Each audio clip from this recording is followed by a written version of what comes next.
selling art is not like selling other products. Buy one, get one doesn't work. Why people buy art? What is really the glue that takes business and adds it to art?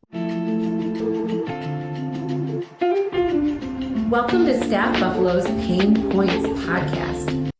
Hi, welcome to another episode of the Pain Points Podcast. I'm Lauren Lewis. I'm here with Janna Willoughby-Lohr with Papercraft Miracles. Janna, I'm so happy to be here today. And we chatted a couple weeks ago and I came to see your beautiful studio. And I was like, I feel like we talked about so many different things. And then by the time I left, I was like, wait, why didn't I talk about having Janna on the podcast? And of course, then I reached out and I was like, I forgot to ask you, can you be on the Pain Points Podcast? And you excitedly were like, absolutely, let's do it. So thank you for having me back here and allowing us to be in your studio to film this episode. Anytime. I'm all about it. I know, I love it. And I know it's going to be an amazing episode chatting with you. And please start by telling us about your story and then journey of how you started Papercraft Miracles. Sure. So Papercraft Miracles, in the essence, is an eco-friendly handmade paper art company. We make magical things out of paper that make people happy. That's like our fun little tagline. Right up here above us. Yes, those are paper. Those are not real. And I initially started this company as a college student. I went away to college because I wanted to be an artist and a poet, and I was there on a creative writing scholarship. Oh. And I took all of these bookbinding and papermaking classes as a freshman because I didn't even know you could take classes in that, and they had them. And I was like, I'm going to sign up for this. And at the end of that year, I met with my college advisor, and I was like, hey, these are all the classes I took. What major am I working toward? He's like, those are all electives, so no. So first pain point right there. Yep. Oh, there I am in my college career. Yeah, this was a long time ago when you couldn't just take unlimited student loans. So I was like, I can't have wasted an entire year. I was like, Right. My mom was super broke. I was like, this is my one chance to go to college here. And I was like, this year has to count. Like, what am I supposed to do now? Why didn't your advisor tell you this beforehand? I mean, I don't know. I don't know. But Right? I Like, mean, they we probably should have been real proactive with that. because most like freshmen don't typically meet with the advisor right away anyway. Yeah. It's just like you kind of experiment as a freshman and figure out what you like and what you don't like. And Yeah. so I was like, well, I think all these classes were really meaningful for me. They don't feel like electives to me. What am I supposed to do now? And he was really awesome. And he was like, what do you want to do? I was like, well, I want to be an artist and I don't want to be broke. How do I do that? And he said, you should do that as your major. Just art. Right. Well, I looked at him. I was like, you're insane. That's not a major. Yeah. Like, I checked with the art majors, and there's 1-2 credit class that you take as a senior about business for artists. And that's it. And I was like, that's not enough to actually learn how to have a career as an artist, especially not with the kind of art that I want to do, which is not typical capital A hanging on the wall gallery. Yeah, gallery. I was like, I want to do commission-based work, and I want to make art for other people and do stuff like that. Which is so awesome. You knew that at such a young age too. Like that was just your passion and you knew you wanted to turn it into a business. Some people think I'm gonna be an artist and I'm gonna like just make money and I'm gonna make art and it's gonna be amazing, but it's like extremely hard. So the fact that you like saw the business side of it as a young student is amazing. I didn't even think about it like that at the time, but it was just, I knew that, but my mom loved to do creative stuff and she loved to make art and she never made a single dollar ever doing it. And she never had enough time to do it. And in general, most of the adults in my life when I was a kid were like, oh, it's Monday, I have to go to work. And all I knew when I grew up was like, whatever I do as a grown up, I don't want that to be my thing. Like, I don't want to get up Monday and be like, oh, I hate life, you know? I know now they call it the Sunday scaries, which like I've been so fortunate. I've never had like a Sunday scary in my life. Maybe there's a week or you have some big day on, and when you're like, oh, I'm a little anxious about it. But like, I've never had the Sunday scaries. Yeah, now I feel bad because I held my own company for Yeah. sure. And so talking to this advisor, and he's like, you should do that as your major. And I was like, you're crazy. It's not a major. If it was a major, all the artists would take it. And he's like, well, we have a major called integrative studies. He's like, you're 19 years old and you already know what you want to do for the rest of your life. Do you know how rare that is? He's like, do it. He's like, if they knew how to teach you this stuff, they would already have this as a course of study, but they obviously don't. And he's like, so you should spend the rest of your 4 years figuring out how to do what you want to do because you already know what you want to do. And I was like, okay. So I didn't even know that they had that as a possibility. Yeah. And I ended up creating my own major. And at first I was like, can I just major in creativity? He's like, no, that's too broad. And I was like, okay, well, back to the drawing board. And so I ended up taking entrepreneurial business and creative art and integrating them as one course of study. And while I was developing the major, it also taught me how to pitch because I had to pitch this major to the board. And Oh, that's really cool. I want to study this. This is why I want to study it. And this is why I can't do a double major. And I started thinking a lot about like, why is selling art so difficult, right? Yeah. Like, why can't artists just take a business major and Right. know everything about business and then also know everything about art? And I was like, well, it's because selling art is not like selling other products. Like buy one, get one doesn't work, right? Like that's not why people buy art. They don't buy it for that reason at all. And so I was thinking about like, what is really the glue that takes business and adds it to art? What is the thing behind all these successful artists? And I was like, it's figuring out how to work with people. It's social work. Absolutely. So I integrated a whole, like a social work component into my major. And that was like the glue that held the whole thing together. So by the time I graduated, 3 years later, I had a 25-page business plan. I had a 25-page paper about my whole experience of being a young woman artist, being told no by a whole bunch of guys. And I had a really crappy website. This is like way back, 2004. You couldn't buy anything on it.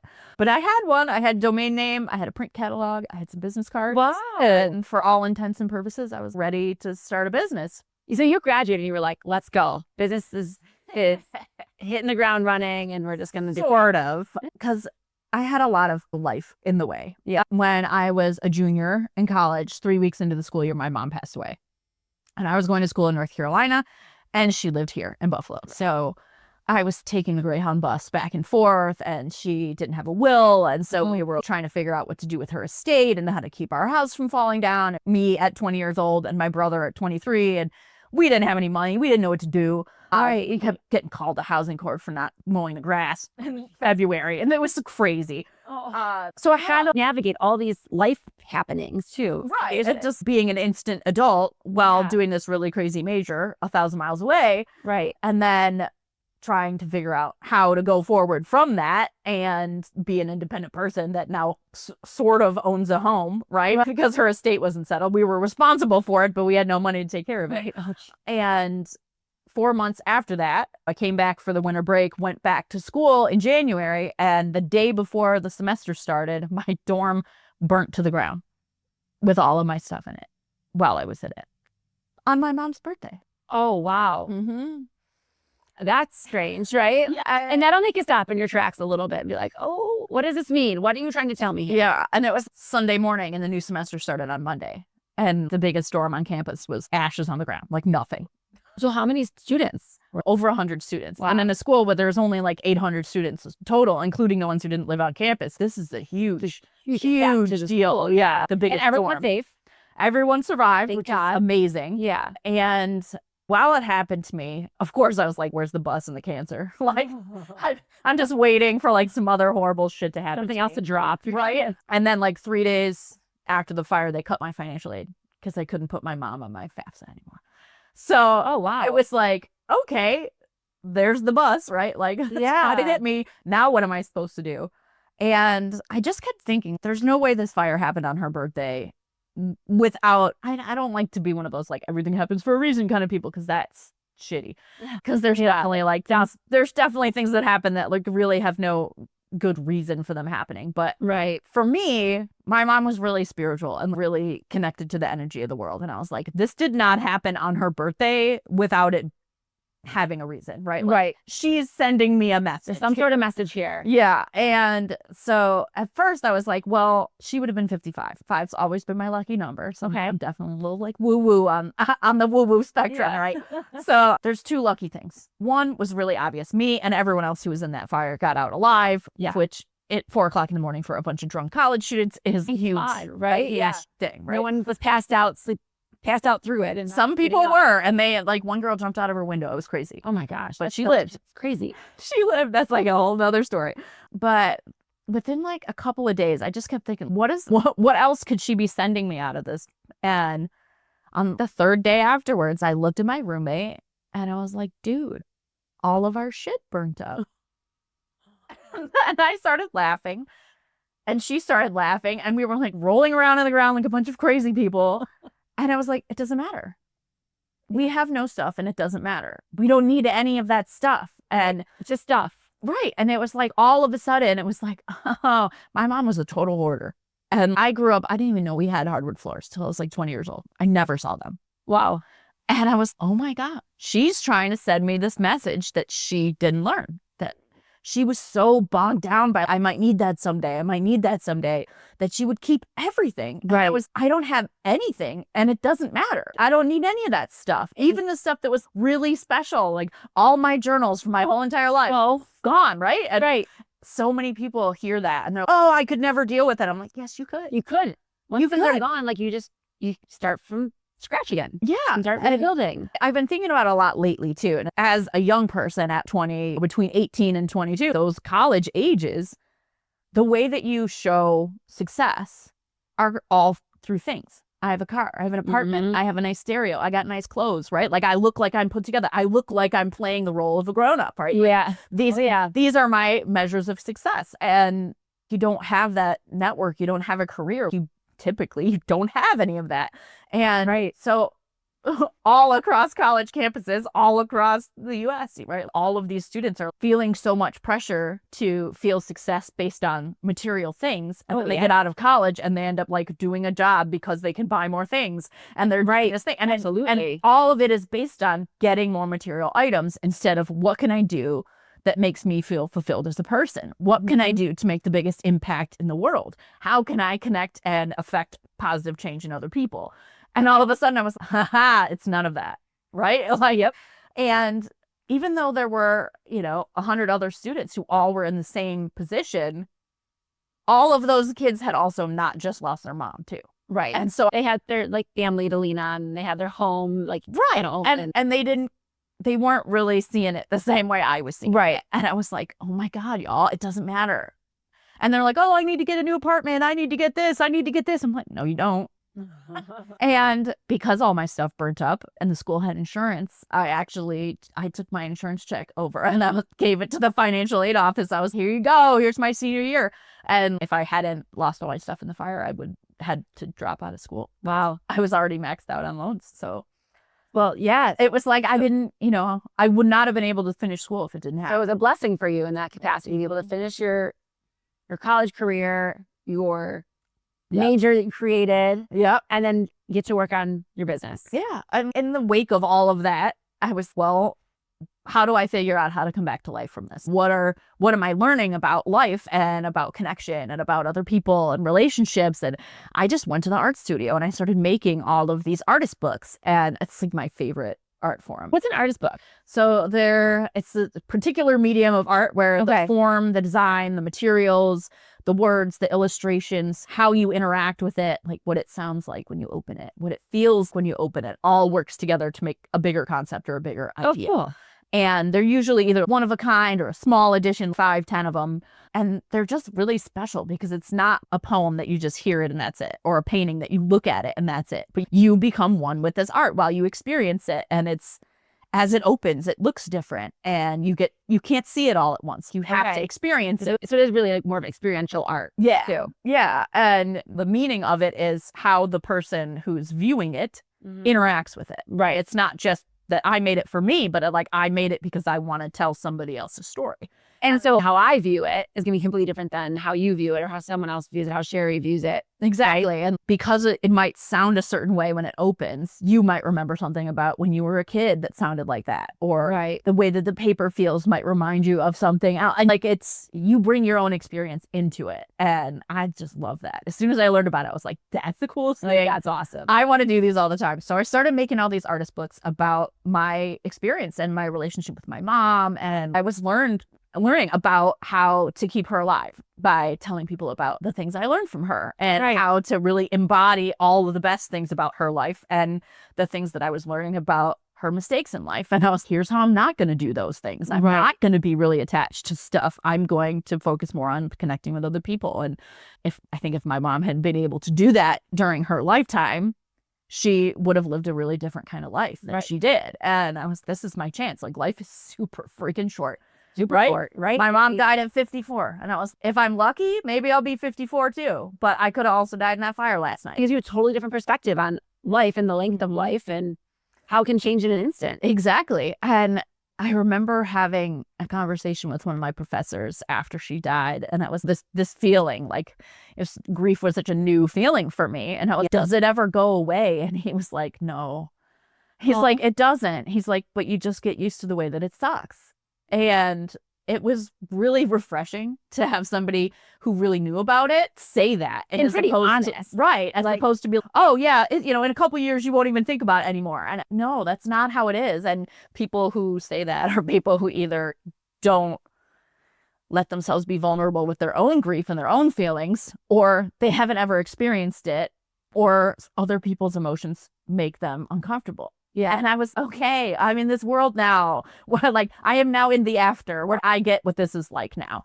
And it gives me a unique position to like be able to interact with other people who know what this is like, but also to impart some of the things that I'm learning about what it's like to be a grieving person onto the people around me who want to be there for me, but don't know how.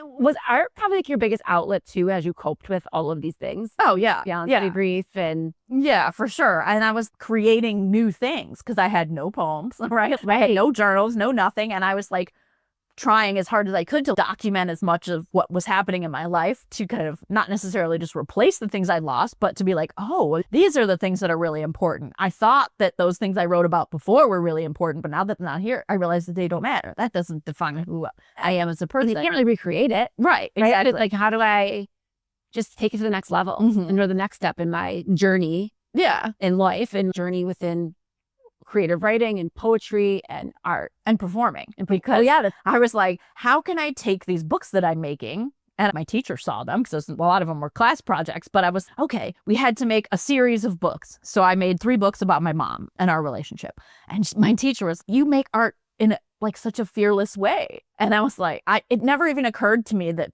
people in the world are afraid to make art. Right. That they're afraid to say things like that or talk about things that are hard. And it just, my life, I was like, why would you hide that? Like, how can you exist in the world behind this mask? And I can't do that. And learning that I had ADHD at 38, I was like, oh, that makes a lot more sense. So like, they're scared. We're scared of how it's going to be perceived by everyone in society, right? Yeah. How their friends might perceive it, how their family would perceive something, and a lot of times that holds people back. Yeah. And I mean, there's a lot of this kind of, you should be a superhero, nothing should bother you, girl power, everybody's super strong, right? This is all like way pre Brene Brown, where everyone should be vulnerable, daringly, and all that kind of stuff. And it wasn't cool to be a grievy asshole out in public, right? Like, it wasn't cool to be crying around other people. It was like, that was the weird thing. You don't do that. Yeah. It's getting better, which is great. Nobody was talking about your mental health in 2004, right? Like, it's not a thing. Like 2002, 3, 4. Oh, yeah. Because social media wasn't a thing, so many people were suffering from things and they didn't know that other people also were suffering from things. So for me, I think that's like one of the most beautiful things about social media is that people have been able to find their people and to realize I'm not the only one that has this kind of experience. And I think it has opened that up for a lot of people. But prior to social media, I was making these books. Yeah. And I'm doing these, I would set up these show and tell events. Like, my teacher was like, you should show these to people. These are cool. Like, that's awesome. And so I would do this kind of like a show and tell. So it was sort of like a poetry reading, but it was like a really intimate, small gathering because you had to be kind of close to be able to see the art book, see these books. And so I would go through them and open them and read them to people and show them how I made them and why I made them and tell the story. And after I would do these events, people would come up to me and they would cry. Because they were moved. Yeah. And they were, I'm not the same person that I was before I saw that. How did that make you feel as an artist? Because was that like maybe your first kind of like step into, I don't want to say step into art, but step into showing your art to other people and having them really evoke a feeling? Yeah, I'd always been able to do that with poems. Like, that was my jam. As part of why I went to school for doing poetry in the first place. Is I knew that I could like give people goosebumps. I could make people cry and all. I know I could do that, and I've done it since I was 6. That's kind of my wheelhouse. But I was like, poetry is not accessible to a lot of people. Like, there's a lot of people who are like, poetry, I don't get that. And they've only really been exposed to poetry that's not like storytelling, that's very heady and uses big words and lots of metaphors and things that the general Joe Schmo on the street doesn't understand. Right, because so much time you read poetry and you're like, I don't even know what this means. Like, what are they trying to say here? Exactly. And so that's why I really like that artist books gave me a way to tell a story that was accessible to people who hear what they want to hear from poems, but also people who don't get art unless they see it or unless they feel it, right? So it kind of has an experience for everybody. And since I was doing these like show and tell events that weren't necessarily in an art gallery, I was like in different school buildings and in my dorm room, and people would come over and I'd be like, do you want to see these books I made? And would it be a formal like event? So that's kind of your foray into like planning sometimes events. I would do formal events like that, but a lot of times we were just hanging out with people in the dorm, and I'd be like, hey, do you want to see this art? Casual on the fly. Like, kind of weird, but I'm thinking about it now. I'm totally that. I don't know, a lot of weird things happen in college. That's probably one of the less weird things. So we're having a drum circle. You want to see some art, right? Like, it was kind of a hippy dippy place anyway, so it fit right in.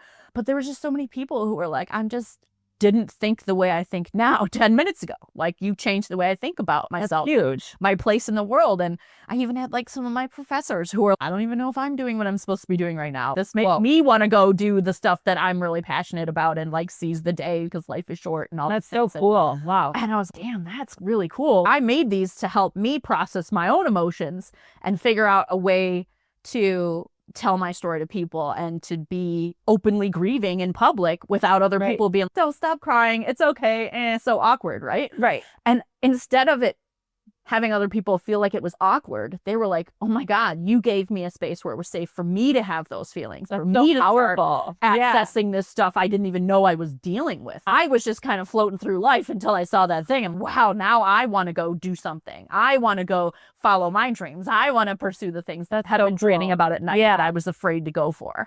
And that's cool as hell. That's super. It just beer holds so much of us back from so many things. Exactly. That's super powerful. And so then after that, I was, well, I don't care what I do for the rest of my life, but I want to do that. And all right, I want to do that. I want to be able to interact with people in that way and to make things that help me, but share them and have that sharing, that community, that bringing people together, that connection with people be the thing that helps to affect change in other people, that helps affect change in the world. And that's why I called it Papercraft Miracles, because it saved me when I legit had nothing.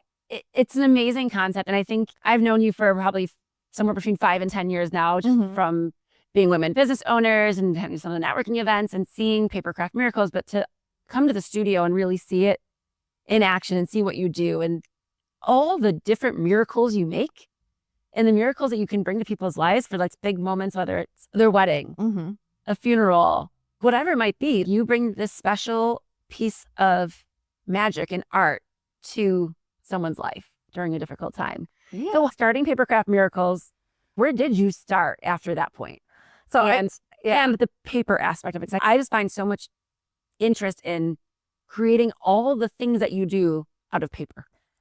So that's amazing. I love paper art in general. I love that it's so versatile. I mean, usually if I tell people I make magical things out of paper, they're origami. I'm like, not really. I mean, yes, but not really. So I could make origami. But I think probably when we first met with Papercraft Miracles, I'm like, oh, cool. Like I'm picturing like you make things out of tissue paper and origami and like those tissue paper like flowers, but it is so beyond that.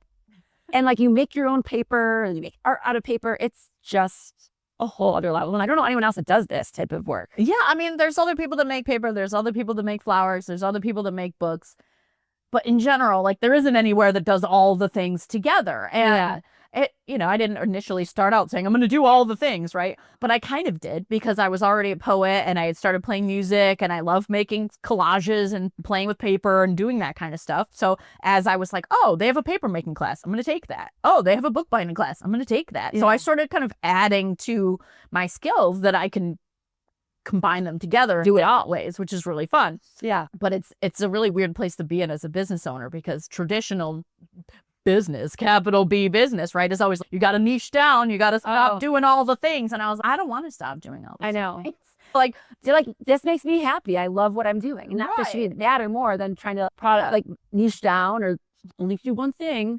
Yeah. And for me, I don't want to do something just because it's going to make money, right? I'm plenty good at plenty of things out in this capitalist world that could go and make money, but I don't want to do that, right? Yeah. That's not fulfilling for me because ever since I was like 20 years old, it's not about the thing. It's not about that, right? It's about the connection. And how can I connect with the most amount of people in the shortest amount of time possible, because you never know, you could be dead tomorrow, right? Right. So I wanted to figure out how I could have the biggest impact in the world. And after graduating school, coming back to Buffalo, having this house that was falling apart, like I had a lot of like adulting that I had to do. A lot of stuff on your plate. And it was Buffalo in 2004. What is happening here? Nothing. There was no Renaissance. Like there was no waterfront. Like Everyone was leaving. It was a mass exodus. There were Right. people leaving in college age. I'm right around the same age. And for a lot of our generation, you went away to college. You didn't come back. Yeah, exactly. And so many people I went to school with are like, why are you going back to Buffalo? Like you could be in Asheville. You could be in this hub of creativity and tourism and all this stuff. And I was like, I got a house there. I got responsibilities. My brother's there. He and I own this house together, and it's our responsibility to take care of it and figure out what we're going to do at this point. It seems with everything you've been through too, you're like, I'm going to Buffalo and I'm going to make it work. I make everything else work. Yeah, This is a like- blank canvas now in Buffalo where people are leaving. I have this huge opportunity here to do what I want to do. Yeah, I mean, I didn't even know at the time. I didn't feel like I had a choice. It was like, Yeah. I have to go deal with this part of my life and figure out how we can figure out what to do with this house. Right. And I didn't want to just leave my brother to deal with it by himself. And so I came back here and got a day job. I was like, what day job could I get? I started working at a gas station. I worked at a quick fill, a teeny tiny little quick fill. As The little ones with just that little like in the middle where you over can by go up the Delta's on it. window and like It actually was, it had a store. a little store. It was tiny, but it did have a store. But they hired me as an assistant manager. So I was like 22 years old. I had people that worked underneath me, and I made $7.25 an hour. Probably minimum wage at the time, right? It was better than minimum wage. Minimum wage was $5.25. My God. It's Crazy to think back about it. I know, right? And $15.50 just to the HR hat. The right. Buffalo. And $15.50 in New York. I remember thinking like, if I could make $9 an hour, I could be doing so much better. Like, and it was $9 an hour in 2004 was huge, right? Huge. But I had really good health insurance. I had some Through the quick fill. Through quick fill. Yeah. I mean, like Amazing. the management they paid garbage per hour, but like I had full medical, full dental for $9 a week. which is huge. But probably as a 22-year-old who's out of college, you're probably like, you may have known it because you had those life situations happen. But I was very happy. Yeah, I was very happy to have some kind of coverage because I'd like grown up without coverage a lot. Yeah. Mom was really broke, and I was like, I know what it's like to be sick and not be able to go to the doctor, and to have my mom be sick and know she needed to go to the doctor, and she was like, I can't go to the doctor because I'm going to lose my house. Yeah. And so she didn't go, and that's part of the reason she died at 54 because she didn't take care of herself. And I was like, oh my God, I'm a grown up now. I have health insurance, right? Yeah.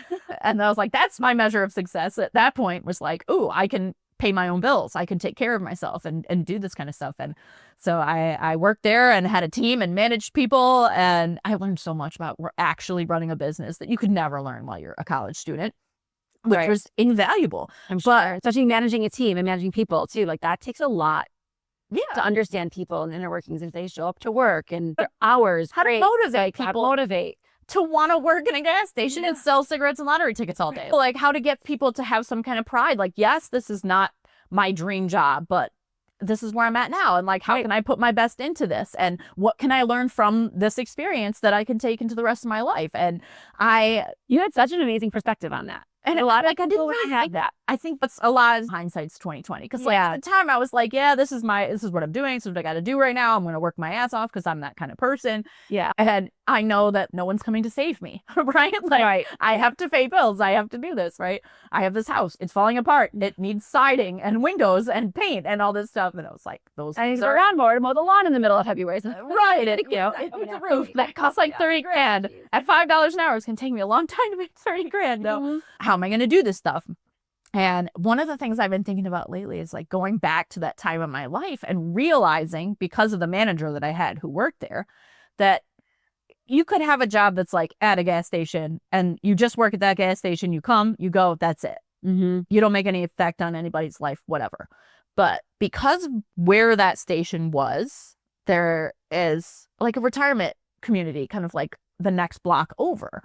And the way that the manager who I had there, Brian, he was great. And like, I'm so glad that I had a boss like him because he took so much pride in being the manager of that gas station for the time that he worked there. Yeah. Instead of just saying, I manage this gas station, that's it. This gas station serves people in this community. there are people who buy food here because they can't physically walk far enough to go to the Tops. That's 2 blocks down the street. Right. There's people who wheel over here in their scooters who can't get into the store, and we go out and we figure out what they want. Yeah. And like, we made that gas station into a hub for that community. And when people would say, I would really love to be able to buy eggs here, we started carrying eggs. And even though we had this tiny little store, it had like 3 coolers, we cleared one of them out and stopped selling pop in that cooler, and we started putting more food in it, and we'd have milk, and we would have bread, and we would have like really figured out and understood the needs of the community, and how do you provide something for those people. So maybe they're not drinking as much pop, so get rid of the pop in the inventory, or they don't need to be cold. Right. So they need the eggs, they need the milk, they need the butter, whatever it might be. Yeah. And we would figure out like other ways that we could contribute to the community. So obviously we would do like all the donate $1 kind of fundraiser kind of stuff, because the company wide would do that kind of thing. But then we also did, raise money to get toys and to have a Christmas for like a local single mom who was just starting out on her own. Oh, awesome. And the one year I remember we raised like $5,000. Oh my gosh. And this is a single mom in a 1-room apartment with a 10-month-old baby. And I was like, okay, she doesn't need $5,000 worth of toys. Right. Like, we could help so many more people and still also make her have the best Christmas. Absolutely. Ever, right? Yeah. And I was like, what about all these other people who come into the store? Because every Christmas you hear Toys for Tots, all these toys for kids, whatever. But what about this woman whose husband died when she was 35? She's now 66. She lives alone. She's got cats. She is on disability. No one is buying her a Christmas present. Right. And has it. Her Christmas special. Right? Like, nobody thinks about this woman ever. Right. And I was like, she comes in here every single day, even just to say hi, even if she's not buying anything. She comes in to say hi to us because she doesn't have people. You're her outlet. That's her like social, like, right, interactions for the day. Yeah. And I was like, I said to my boss, I was like, can we take a couple $100 of this money we based? Can we go buy her a gift card to the pet store so she can buy cat food and not stress about it? Can we get her a gift card to the grocery store so that she can not worry about where she's going to get food for a couple months, and give her a little leg up? Pick me up. Yeah. Right. And let her know that we see her. Yeah. And we see that she's struggling, and we care about her, and we want her to have a better day and to have a better year and have a better life. We can do that. We have the power to affect change in the community that way. And I was like, let's do that. That woman still sends me cards. Every year. She makes me cookies for Christmas and takes the bus over here to give them to me. How sweet. How'd she find you here? She This cat's in touch? Yeah. She follows me on Facebook. Oh my gosh, I love that. That's amazing. And I think that goes a lot to Papercraft Miracles and what you do. It's impacting change in the world, impacting change and bringing positivity and light and beauty to people's lives. Right. No matter what it is. Just reminding people that we see them. That one person, one interaction, one conversation has the power to change somebody else's life forever. I always try and remember that too. Like, even though maybe you're having a bad day, we all have bad days or going through different things, but just smiling at someone on the road, right? Or like you're walking down the sidewalk, walking in and out of a store, just give someone a little smile, say hello. I'm always like, hi, hello, good morning. And sometimes it drives me nuts because my neighborhood I live in, I'd run in the morning. I'd be the one always like waving and saying good morning to the other runners or walkers. And they wouldn't say hi back. And I'm like, where's like literally 2 only people on the street right now? Like, just say hi. But I always try and remind myself, maybe they're going to something else, or maybe they're just not paying attention. Maybe they're just in the zone. And maybe they have the earbuds in. They can't hear. Right. But I'm like, it's gonna like you're gonna do that to one person where maybe that makes that difference in their day. Right. Like, so I always try and keep going with that and not trying to let whatever I'm going on with me but affect someone else too. Exactly. So it's a very, very long story. I did a lot of different things in between graduating school and doing what I'm doing now. Yeah. But I really wanted to think about working at this gas station. I was like, what am I learning that I'm going to take for the rest of my career? And I learned so many things. And after I stopped working there, I worked at a company. I edited photos of body jewelry. Let me never see another belly button earring as long as I live. But I learned a lot about how to edit photos, to put them on the internet, how to sell things on the internet. Like that's all they did was sell things on the internet. And I was like, this is cool. And it was somewhat creative, but I also got to listen to a lot of podcasts. And I listened to 40 hours a week of podcasts and learned all sorts of things about business and interacting with people. And I got to have all of that kind of learning and input because what I was doing didn't involve a lot of brain power. Right. Yeah. I could just edit and listen and learn and and so I got to have that experience. And once I was weaning myself out of working there, I was doing like teaching artist stuff and teaching like art and writing to middle school and high school kids and doing stuff like that, contract work and whatever. And then while I was editing photos, I got pregnant with my first baby. And when I was talking to them about my maternity leave, I was like, well, I would like to take at least 3 months off. They said, cool. You can claim disability for half of that, but we'll keep your job for the 3 months. Yeah. And you can come back, which was cool of them. Yeah. They paid their half of my health insurance for those 3 months, which was also very nice. Very nice, right? And then when I came back, I was like, look, I would like to work half-time at home and half-time in the office. And they were like, well, I don't know. We never really let anybody work from home before. And I was like, I've been editing photos for like 5 years. Like, you know how much work I do in 8 hours a day, right? Like, and editing photos you can easily do at home. Right. And I was like, I have the same computer. I have all the same programs. I could totally come here and get photos, take them home and edit them, bring them back. Like, I could do that. So they let me do it for a couple of months. And I did 2 days in the office and 2 days at home. And it was super hard.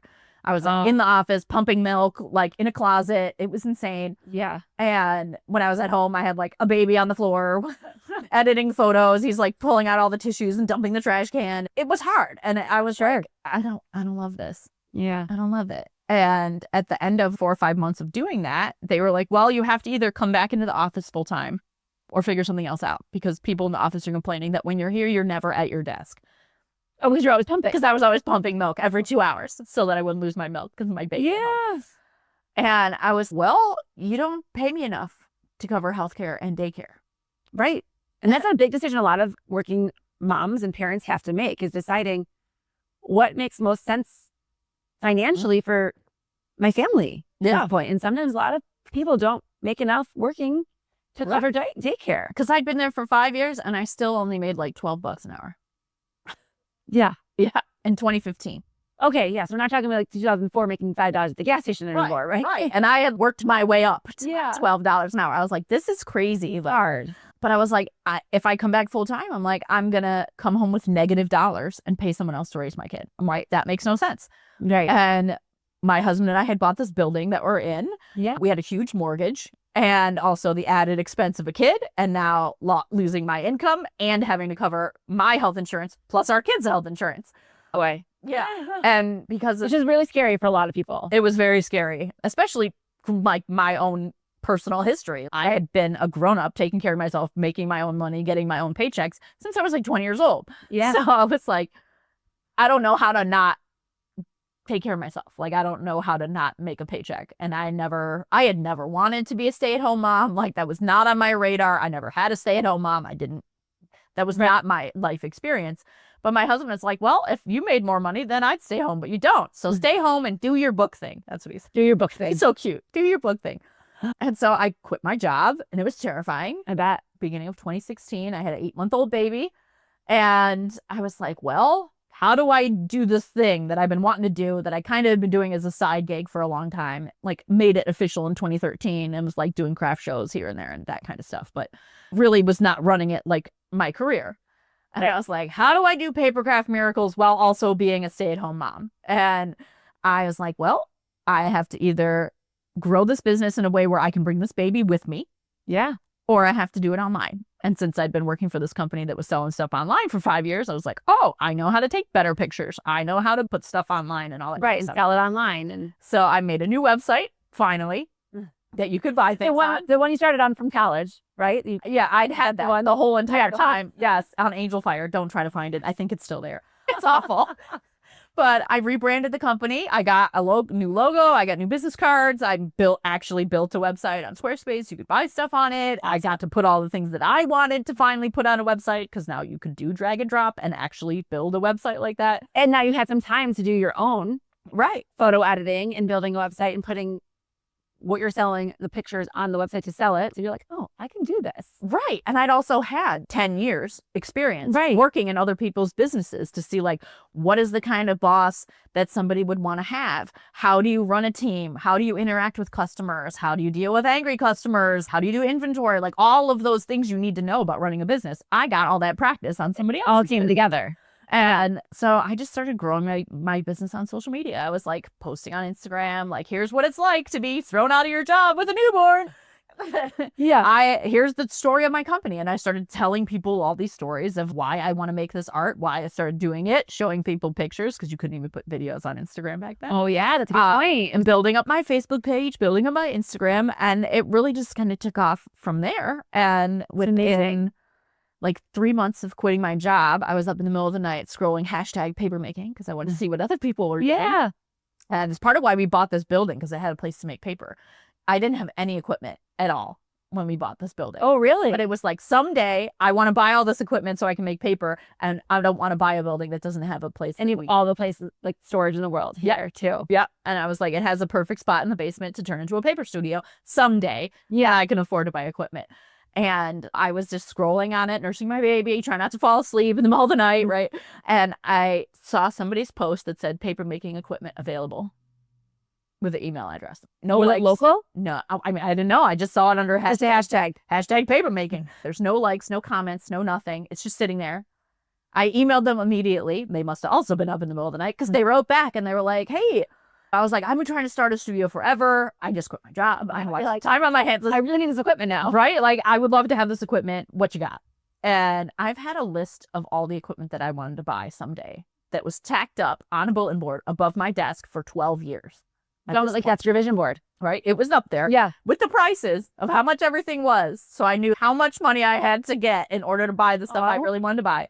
And they sent back a list of everything they had, and every single thing I had on my list was on their list, plus a whole bunch of other stuff that they had. Wow. And it was all way cheaper than it would be to buy it new. And I was like, would you take $5,000 for all of this? And they said, yes, we're in Indiana. Oh my gosh.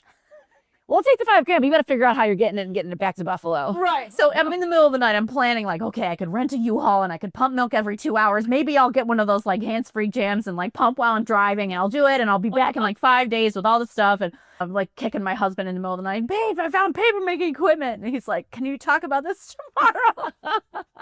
And by the time he woke up, I had this whole plan of like how I was going to do it and how I was going to get this equipment. And he's like, that makes no sense.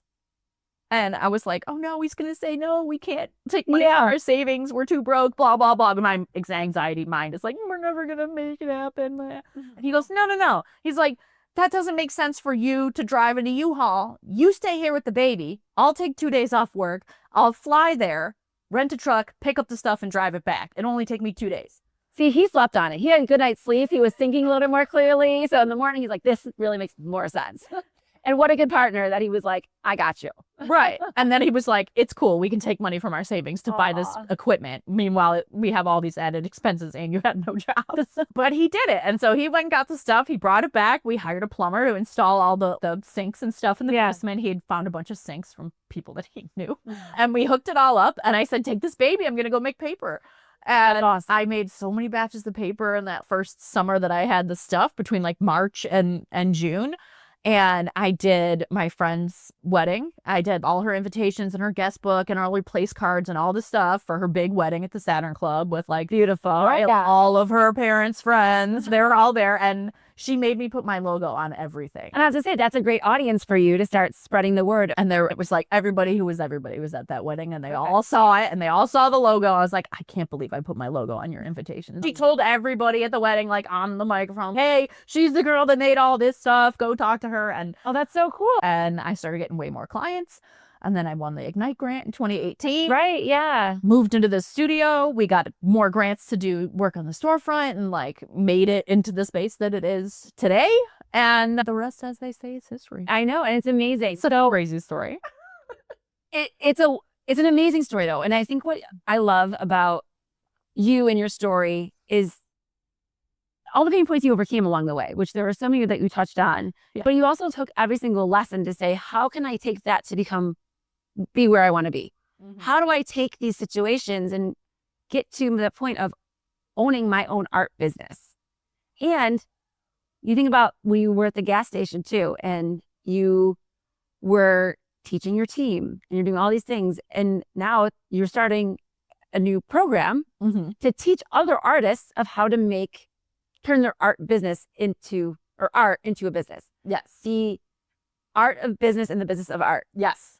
Tell us about that. So this course is like decades in the making, obviously, because this is pretty much taking all the things I learned as a college student, making up my own major to do this. Right. But then integrating the 20 years since then of the advent of social media, by being able to build websites easily online, building a following online, all that kind of stuff that you couldn't do 20 years ago. Right. And then also 10 years experience working in other people's companies, and then 10 years experience running my own company on top of all that, and learning how to be a boss. So and like all Papercraft this Miracles stuff. as an official business and as being your business has been is 10 years. 12. Wow. Congratulations. That's amazing. It's crazy. I have been a boss. I have employed people Yes. consistently since 2018. And I think it's amazing when you think sometimes too, owning a business, the impact you're making on the society and the economy when you are employing people and what they're putting back in the economy too, and helping them support them and their families and their lives. And it's amazing when you think about it in that way too. Yeah, and it's cool. It totally comes all full circle because the course that I built with this woman, Becky Goldberg-Petty, who owns this company called BGP Learning, who was one of my employees. Oh, no way. She worked for me in 2019 and 2020. And she really is the main reason that I started doing crepe paper flowers. And we learned how to make them together while she worked for me. And we spent like an entire year like really developing our skills to be able to do that.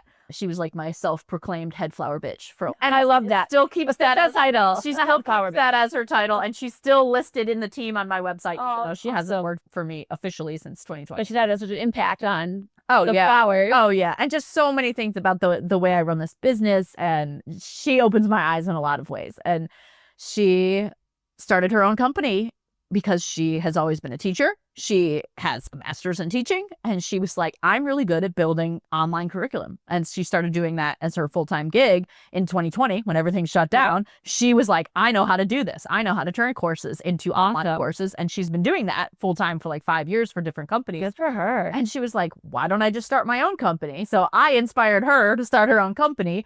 And one of the first things that we have done together is build this course. So she helped me take all of my knowledge and all my experience and put it down into a framework that actually makes sense for other people to learn from, and really just built the crap out of this course. She really is amazing. Sometimes I think as a business owner, you don't realize like all the things that you do and all the things that you've learned along the way, because it's just stuff you just have to figure out and get done to keep your business running and moving forward.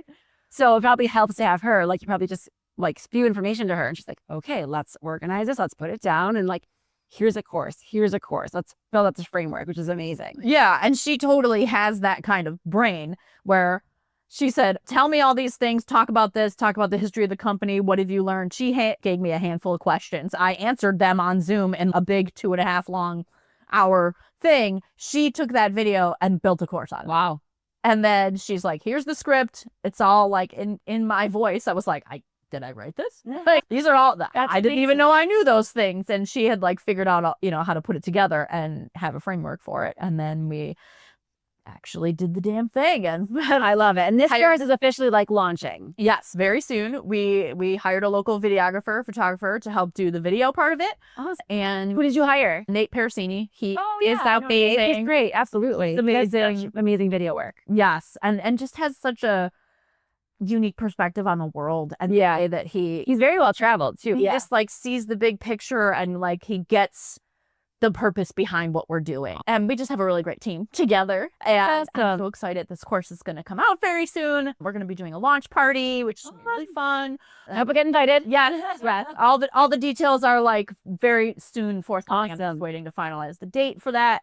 But my favorite thing about doing this course is that I want to take a portion of the proceeds from it to create a fund to provide childcare at professional development events, because when women lead, the whole world wins. Absolutely. Oh, I love that. That's amazing. And I think that fortunately it makes it hard for a lot of working moms that they get the kids home from school or to their activities after school. And a lot of these events take place in the evenings after work. Yes, exactly. So, and hard. And those first 4 or 5 years before your kids go to school. Yeah.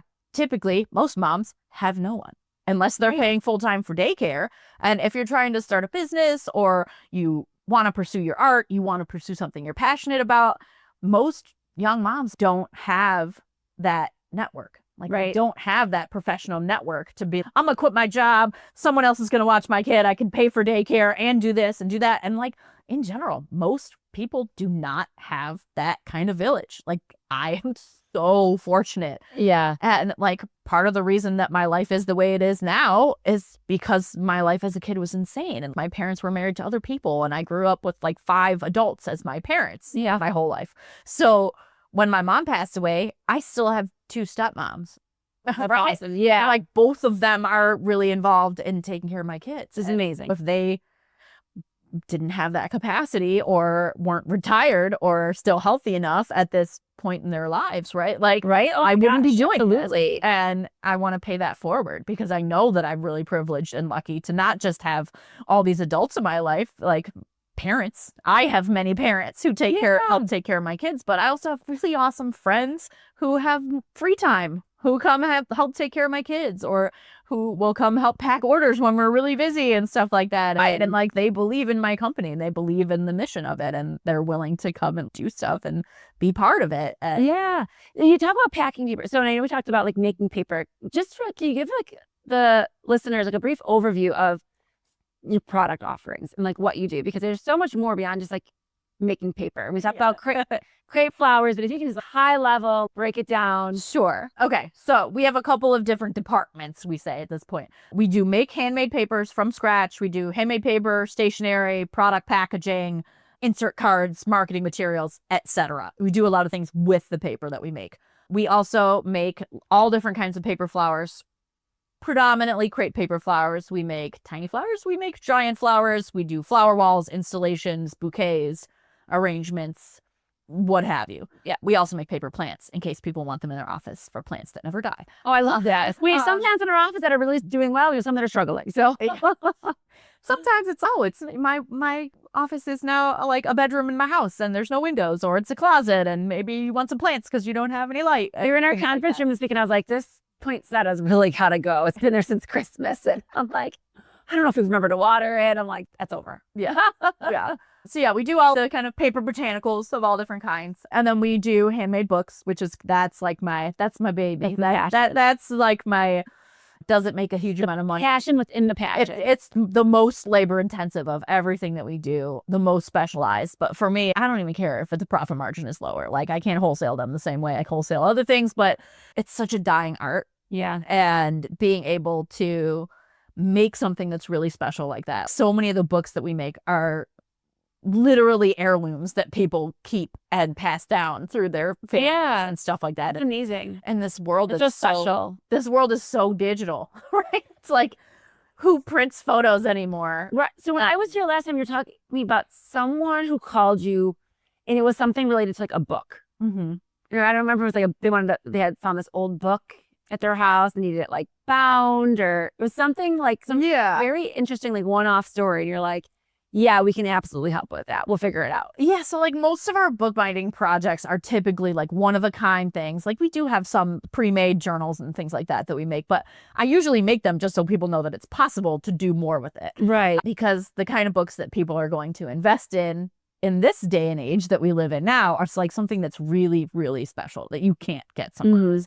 So we do a lot of custom journals. We do custom scrapbooks and photo albums and things like that. And then we do book repair. And Maybe it was a book repair. It was a book repair. Yeah, we don't do official restoration, but if people have an old book that they, their mom and dad read it to them when they were kids and it's falling apart and they want to be able to keep reading it to their kids, I'm like, I can put that back together for you. And we've done a lot of really cool stuff like that too. And then aside from all of those things, we make a lot of plantable paper products. So I love that. I love the plantable paper products. And it's just so funny. I ended up, most of the things that I do aside from making books, I started doing them because somebody called and said, can you make this thing? And I had a friend, and it was probably, I don't know, right after I quit my job, like 2015, 2016, maybe. She was like, can you make seed bombs? Because I've seen seed bombs like out on Pinterest, really. Like, I saw them on Pinterest, and I bet you could make those. Can you do those? And I would go on Pinterest and see what other people were doing. I'm like, oh, I could make the crap out of those. Yeah. Oh, yeah. I could make these way better than a little lump, that's not cute. More customized and really tailored to what the person wants and their brand. Or I was like, we could make for their wedding, custom colors, custom logos, custom seeds, and it really kind of expanded a lot of what we are capable of doing. So obviously we're doing them for like wedding favors and things like that, but we do a lot of corporate projects now. So we're doing custom seed bombs for other businesses. We're making them out of waste material from other companies and turning them into their swag that they then give out at events. I love it. It's good for the world. It's good for storytelling. It's good for other companies. Absolutely. And it's good for the bees. I think so much what like comes back to when you're talking about your story too is your story, right? And the story of the pain points you overcame and how to build your brand and tell your story to other people to really build those relationships and those connections to talk about your art, evoke feeling them. But also now your art is also very much conversation starters and helping people tell their story as well. Exactly. Like I think this totally comes full circle. Yeah. And it's everything that I do has the underlying intention of like, if you're going to have stuff, it should matter. Yeah. Right. Because most stuff doesn't matter. Right. And that it's not personable. Nobody wants a koozie. Okay. Like stop making them. Right. That is not the kind of marketing There's so many of them. That someone's going to see it and be like, yeah, I'm going to call that company. I'm going to remember who that koozie came from. You're not going to like just, not only are they wasteful, but like they're really impersonal. And in general, most swag is super impersonal. I know. And like the whole point of giving someone a gift, a little gift, right? That's what it is. It's a little gift to get from your business. Mm-hmm. It's like you want them to remember you. You want them to remember that experience. And I think it would be different too. When I love our pens. I bring them to a lot of events and I get a lot of compliments on them. But we have the pens and hats and like, yes, of course you want your brand to be in front of people. But at the same time, sometimes I go to events and I get the bag with all the swag and it's like, I don't need any more of this. I don't need a pop socket for my phone, or I don't need another chip clip. Exactly. And people don't really think about it. Yeah. Most companies don't think about it. No. And they find a marketing company that makes stuff and they look in the catalog and they say, well, let's do A, B, C, and D. What's just my budget? All right, that's cheap enough and I can get enough items of it. And so perfect. That's what it is. Right. And people don't actually think about where does that stuff end up, right? Not only is it a vast majority of that stuff is made in China. It's made with plastic. It's made with lead. It's made with horrible crap. And there are things that people don't need or they already have. So it's shipped all the way across the world. So they're like wasting energy to bring it here. They're wasting energy to make it in general. And the more that you're putting your money into buying things that destroy the planet, you're saying, that's my vote with my dollar. I want that to happen. Because you're putting your money toward that. And if you don't want your company to be represented in that way, if you don't want other people who care about the environment to see that and be like, ooh, maybe not, I don't want that. Yeah. You want to be able to reach the right customers. These are my values as a person. These are my values as a company. And I want to put my money where my mouth is. And you differentiate yourself too. And you're supporting local, you're supporting small business, which is something I always like strive to do is like, how can we keep things local in our economy and help support the people that we know who are working hard and busting their butts to build a business, which is amazing.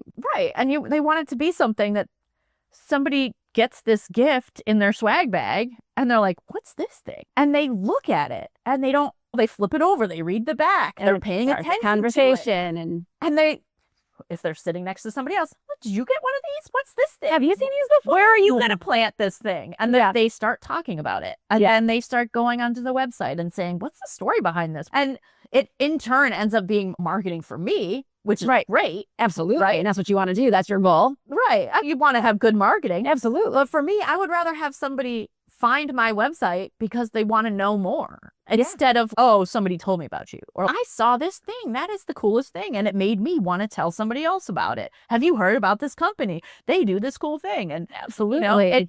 It's not only marketing, but it's connection for those people. They're thinking about who do I have around me who would benefit from this? Right. Who's going to have a better day or a better month or a better year because I told them about this? Absolutely. Who haven't I talked to in a while who would like this? If someone wants to connect with you, Janna, how can they get in touch with you? Super easy. Just go to my website, papercraftmiracles.com. And then your Instagram? Yep. At Papercraft Miracles. I love when things are straightforward. I try to make it easy. You could try and type my name out, but it's really hard to spell. So just Google Papercraft Miracles and you'll find me. Awesome. Well, thank you so much, Janna. Thank you for sharing your story, every single pain point you have overcome throughout your journey. And I think another takeaway too is it's been 20 years since you graduated college, and here we are, you're 12 years into your business, and it's growing, it's thriving. And, sometimes, especially a younger generation, maybe they want to start a business right away. Great, but don't forget, it does take time. And you learn a lot of lessons along the way when you start it, maybe even a little later in life or later than you anticipated. So exactly. Thank you for sharing that wisdom with us. Yeah, you never know when an experience that you're having right now could be giving you the information you need to solve a problem later. So it's one of the things I've been really thinking about. What does success mean to me? What does success mean to an artist, right? Yeah. And a lot of people say, oh, like if you can't do, you teach. And like, I think that's crap. And here you are, you're doing both, right? Right? You're doing the thing, you're doing the art, and you're teaching as well. Right. If you don't know it well enough to be able to teach it, you don't know it well. Right. Absolutely. Yeah. Well, thank you again, Janna. Always it's great being here. Yes, anytime. Thanks for having me. Absolutely. Thanks for tuning in to today's episode of the Pain Points podcast. If you enjoyed what you heard, be sure to follow us so you never miss out on future episodes.